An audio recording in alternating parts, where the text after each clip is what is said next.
If you've ever seen a hot boy Honda, you know that all of them have this one crucial thing in common, and that's going to be a sexy painted VTEC valve cover. But the problem with that is, your $300 Civic probably came with the most disgusting looking engine bay of all time. But fear not, feeble creature, because with my help you can finally be one of those hot boy Honda owners. And all it's going to take is turning your broke ass valve cover into one of these classic Wrinkle red centerpieces that makes all the 16-year-old dudes that drove their dad's Prius to the car meet proud.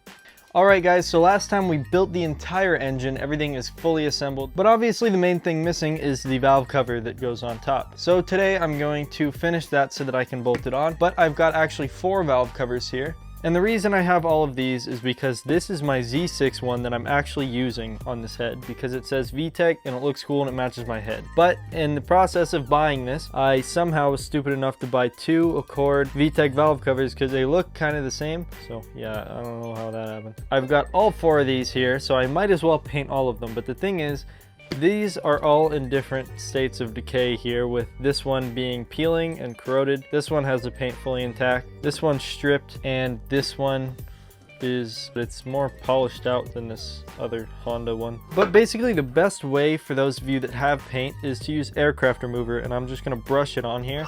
I've also got some other random paint remover. There's spray-on stuff that works, but I know that this aircraft remover really is the best one. This is what everybody uses. But just today, it's about to get dark, so I'm gonna go ahead and brush on some of that aircraft remover and we can get to painting it tomorrow. I'll probably just let them sit overnight at that point, but yeah, let's get started. Now, aside from the fact that we have the luxury of working with a toxic chemical here, and you should definitely have a mask on, the paint remover is pretty easy to work with. All you really have to do is get a thick layer over the entire surface, making sure to get it into all the cracks and crevices. Then just brush it into an even layer, and right in front of your own eyes, this paint is slowly going to start to kill itself, which is a good thing. Then it's all going to get bubbled up, which means it's ready for the pressure washer or just a hose to remove all of the separated paint. Unless you're talking about that one on the right, because I guess that one's just built different or some shit. So now that I've pressure washed them, that one's almost done. Even the stuff that's not off yet is softened up. So pretty much a razor blade, I think, can loosen up a lot of this. Like, see how easy that is just to peel up? So I think I'm just going to go around, peel up a bunch of the easy stuff, and then put one more coat of this stuff to sit overnight, and that should get pretty much all of it off of both of them.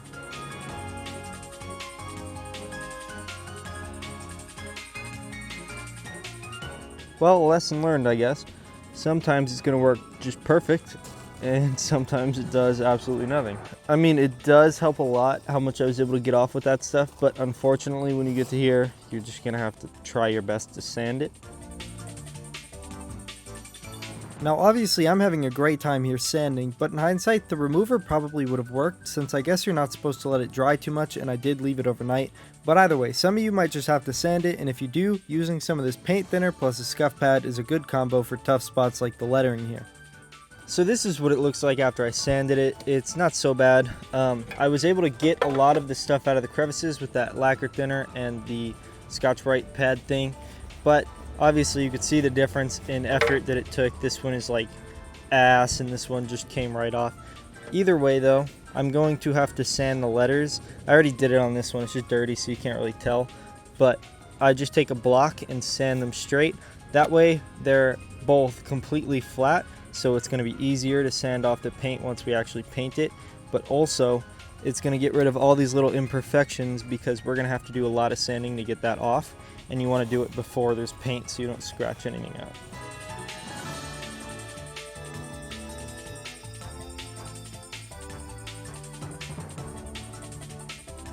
Well, that last one was a pain in the ass. If you guys saw how long it took me to sand that, that's why we're doing it now, because I would definitely mess up the paint if I had to sit there and sand carefully over paint for that long. But I'm just going to quickly scrub them down with a detail brush just to make sure all that crap we've been putting all over them is off. Then we can wipe them down with alcohol and we're pretty much ready to paint.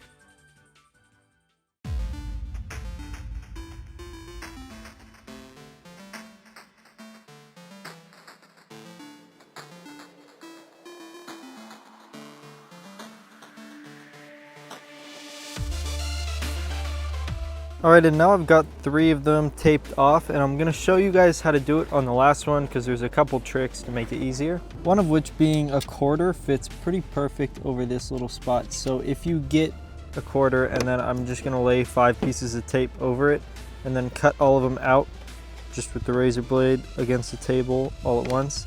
And that's gonna give me 5 pieces to just put over those.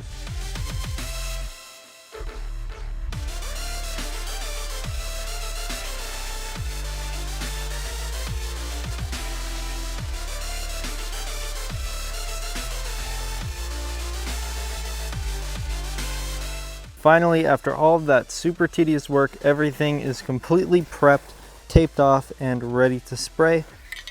Which I'm gonna start with this adhesive promoter. I usually just use this as like a fail-safe for the spots I didn't probably sand or prep too good. I'll probably be spraying it a lot in there and in all the crevices just to make sure everything sticks. And then we get to see what this wrinkle paint is gonna look like. I think it's gonna look really cool. We got the heat gun over there ready for it, and that's pretty much it. So I'm gonna shake up these cans and start laying down the paint.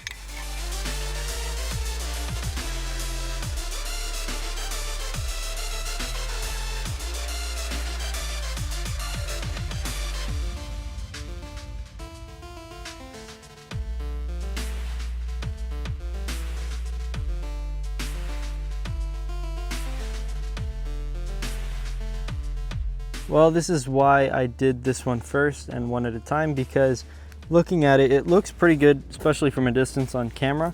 But when you get in there, it kind of has all these weird little spots. And I think that is from me putting too much paint.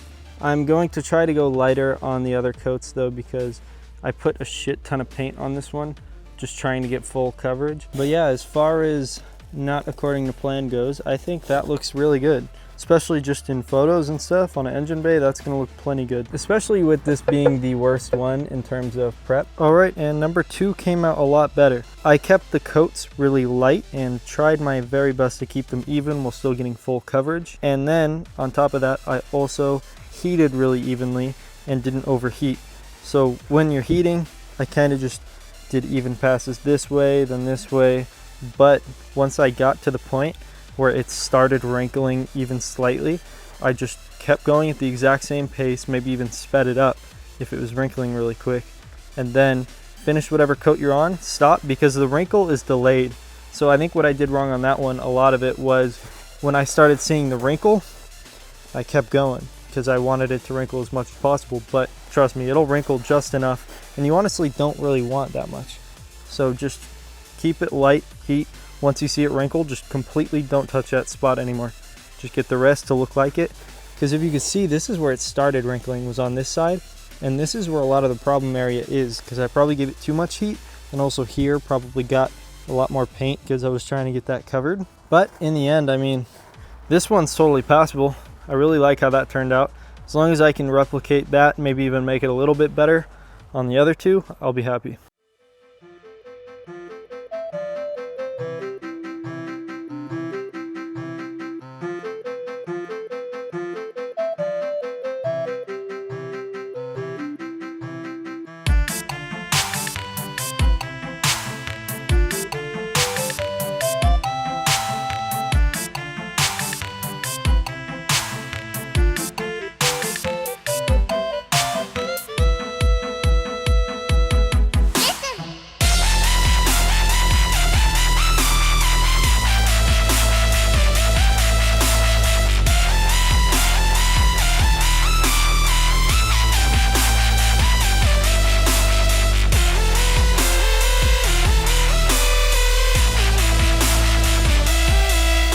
All right, and after giving it a day to sit, these are all looking pretty cool, honestly. I'm not too upset with the way they came out. This is definitely the best one. It was the last one I did.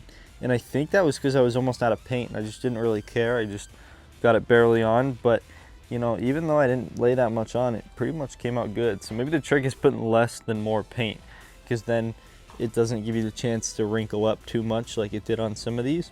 But the part I'm so excited for that I finally get to see what it looks like is I'm just going to take that sanding block with 120 grit and get all the lettering off. So that's going to be the final reveal of what these look like now.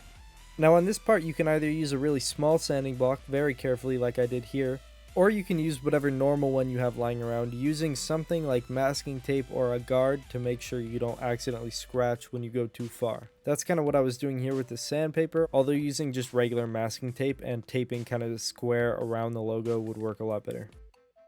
But yeah, hopefully you guys can learn from all the mistakes I made on the 4 of them that I did so that you can learn how to do it the best. All the things I learned were basically doing really light coats, just barely getting coverage, and then giving it really even and slow heat until it wrinkles. The second it wrinkles, stop. And from there, you want to use as small a sanding block as you can. Take your time and don't go over the edge sanding. Overall though, this was the very final one on every front.